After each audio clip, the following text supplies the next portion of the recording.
अ, मागील 2 वर्षापासून आपण छत्रपती शिवाजी महाराज जयंती दुबईमध्ये साजरी करत आहोत.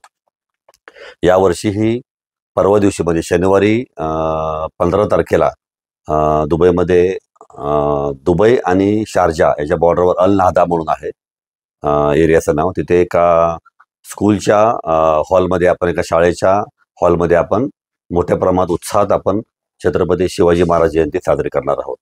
आणि यावेळेला आपण श्रीमंत छत्रपती उदयनराजे भोसले यांना आपण आमंत्रित करण्यासाठी मी आलो होतो.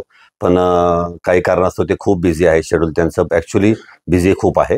त्यामुळे महाराज साहेब म्हणले पुढच्या वर्षी मी नक्की येतो किंवा दुसरा कोणता एखादा प्रोग्राम ठेवा, त्यावेळेला नक्की येतो महाराज साहेब बोलले. कशा पद्धतीनं कार्यक्रमाचं आयोजन असतं आणि कोणकोणते कार्यक्रम असतात शिवजयंती दरम्यान? तिथे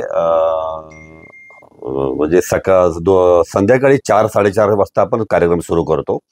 तर शिवकालीन नाणी आहेत, त्या नाण्यांचं म्हणजे जे मुद्रा आहेत, त्या मुद्रांचं तिथं प्रदर्शन असतं किंवा तिथे काही अनेक किल्ले आपण लहान मुलांनी तयार केलेले असतात.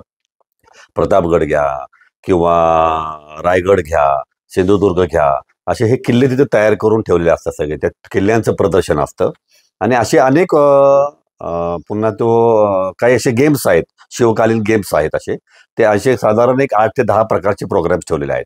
आणि तो प्रोग्राम सगळा संपल्यानंतर महिला भगिनी आणि तिथली मुलं असे मिळून साधारण एक 12-15 ढोल, तिथं ढोल वादन मोठ्या प्रमाणात तिथं होतं आपलं.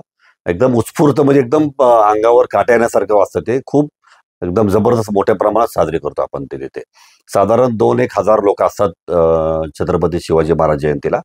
मग यावेळेला आपण श्रीमंत छत्रपती उदयनराजे भोसले आणि श्रीमंत छत्रपती शिवेंद्रराजे भोसले दोघांनी आपल्याला शुभेच्छा पत्र दिलेले आहेत. त्यांचा आशीर्वाद आपल्याबरोबर दिलेला आहे की तुम्ही करा, पुढच्या वेळेला आम्ही निश्चित हजर राहू किंवा दुसरा कोणता प्रोग्राम असेल तर आम्हाला बोलवा, आम्ही निश्चित येऊ म्हणून. तर खूप मोठ्या प्रमाणात जल्लोषामध्ये आम्ही साजरी करणार आहोत.